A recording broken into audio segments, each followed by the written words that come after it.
festival যি আয়োজন কৰা হৈছে সুন্দৰকৈ আয়োজন কৰা হৈছে মই ভবা নাছিলোঁ যে ইমান বাহিৰৰ ৰিচোৰ্চ পাৰ্চন একেখন ঠাইত আহিব আৰু ক'ব বিভিন্ন ধৰণৰ তেওঁলোকৰ বক্তৃতা ৰাখিব বক্তব্য ৰাখিব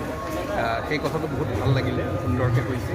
আৰু আমিও এটা মিডিয়াৰ ইণ্টাৰেকশ্যন কৰিলোঁ ইয়াৰ লোকেল মিডিয়াৰ সকলৰ লগত বহুত ভাল লাগিলে আৰু মই এইটো কথাই জোৰ দিব খুজিছোঁ যে এটা সময়ত আমি বড়োলেণ্ডক বহুত ভায়লেণ্ট জেগা বুলি জানিছোঁ আজি পিচফুললৈ গৈ আছে মানে এটা হিংসাৰ পৰা শান্তিলৈ গৈ আছোঁ এইটো ট্ৰানজিশ্যন হৈ আছে কিন্তু সেই ট্ৰানজিশ্যনটো হৈছে ওৱান টাইম ষ্টৰি মই সেইটোকেই মোৰ আমি যেতিয়া বৈঠকত বহিছিলোঁ সেইটো কথা ওৱান টাইম কিন্তু এই বস্তুটোত এতিয়া ভেকুৱাম এটা ক্ৰিয়েট হৈ আছে ভেকুৱাম মানে এটা নিউজ ভেকুৱাম হৈ আছে মানে আপুনি সুদা শান্তি হ'লেই নহ'ব শান্তিৰ পিছত আপুনি কি কৰিব গতিকে মই কৈছোঁ যে ইয়াত এগ্ৰিকালচাৰেল অণ্টাৰপ্ৰিনাৰশ্বিপ হওক ইয়াত ধৰক আপোনাৰ ইণ্ডাষ্ট্ৰিয়েল এটা মানে বাতাবৰণ আহক এটা পৰিৱেশ এটা আহক তেতিয়াহ'লে কি হ'ব নিউজ ছাষ্টেইন কৰিব এতিয়া বৰ্তমান নিউজ ছাষ্টেইন নহয় ছাষ্টেইন কৰিবলৈ হ'লে ইয়াত আৰু বহুত বস্তুৰ প্ৰয়োজন হ'ব যেনেকৈ এতিয়া আপুনি যদি ভাবে বেংগালুৰু কি তেতিয়া আপুনি জানিব যে বেংগালুৰু হৈছে এনেকুৱা এখন ঠাই যি ঠাইত আপোনাৰ অণ্টাৰপ্ৰিনাৰশ্বিপ হয় ষ্টাৰ্টআপ হয় তেনেকুৱা ধৰণৰ কথাবিলাক মনলৈ আহে ঠিক সেইদৰে বড়োলেণ্ডেও এই অঞ্চলটো এটা আইডেণ্টিটি নিজৰ ক্ৰিয়েট কৰিব পাৰিব লাগিব যাতে এই অঞ্চলত হাজাৰজন এগ্ৰিকালচাৰেল অণ্টাৰপ্ৰিনাৰ হ'ল তেওঁলোকে ইয়াৰ ফাৰ্মাৰৰ লগত কানেক্ট কৰি তেওঁলোকে ইয়াৰ প্ৰডিউচখিনি বাহিৰত বিক্ৰী কৰিছে ৰপ্তানি কৰিছে তেতিয়াহ'লে আপুনি কোনো দিল্লীৰ পৰা বা অইন ঠাইৰ পৰা সাংবাদিকক মাতি আনিব নালাগে তেওঁলোক নিজে আহিব ইয়ালৈ সেই প্ৰচেছটো আৰম্ভ কৰিব মই সেই কথাটোতে মোৰ বক্তব্যখিনিতো মই গুৰুত্ব দাদা আমাৰ এই নৰ্থ ইষ্ট বা আমাৰ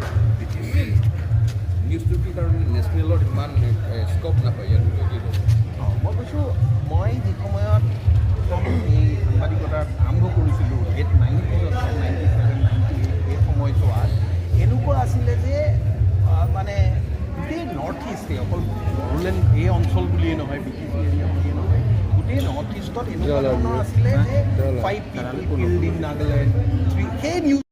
প্ৰথম এই সাংবাদিকতাত আৰম্ভ কৰিছিলোঁ লেট 90s ধৰক 97, 98 সেই সময়ছোৱাত এনেকুৱা আছিলে যে মানে গোটেই নৰ্থ ইষ্টে অকল বড়োলেণ্ড এই অঞ্চল বুলিয়েই নহয় BTC এৰিয়া বুলিয়েই নহয় গোটেই নৰ্থ ইষ্টত এনেকুৱা ধৰণৰ আছিলে যে 5 people killed in Nagaland 3 সেই নিউজবিলাক হৈছিলে ধৰক 10 people killed in মণিপুৰ সেইটো এটা নিউজ হৈছিলে পেজ 1ত নিউজ হৈছিলে কিন্তু এতিয়া যদি আপুনি চাই লাহে লাহে তেতিয়া দেখিব যে বহুত নিউজ লাহে লাহে বাহিৰত অহা আৰম্ভ হৈছে আৰু আমি সাধাৰণতে ভাবোঁ যে নেশ্যনেল মিডিয়াত নাহে আপুনি যেনেকৈ প্ৰশ্নটো কৰিছে আমি ভাবোঁ যে নেশ্যনেল মিডিয়া মানে 2-3টা নিউজ চেনেল সুদাটো নেশ্যনেল মিডিয়া মানেতো 2-3টা নিউজ চেনেলেই নহয় বহুত প্ৰিণ্ট আছে যিবিলাকৰ বহুত বছৰ ধৰি মানে প্ৰিণ্ট মিডিয়াম আছে বা বেলেগ মিডিয়াম আছে আপুনি যদি সকলোকে যদি চাই তেতিয়াহ'লে দেখিব যে এই সময়ত মই ভাবোঁ মই 25 বছৰৰ সাংবাদিকতাত মই যি বুজিলোঁ বা শিকিলোঁ বৰ্তমান নৰ্থ ইষ্টৰ ওপৰত মই BTC এৰিয়া বুলি ক'ব খোজা নাই নৰ্থ ইষ্টৰ ওপৰত এতিয়া অকণমান চিন্তা চৰ্চা বাঢ়িছে মানে আগতকৈ আৰু বহুত কিছুমান পজিটিভ নিউজ লাহে লাহে আহিবলৈ লৈছে পজিটিভ মানে কনষ্ট্ৰাক্টিভ নিউজ আহিবলৈ লৈছে ঠিক আছে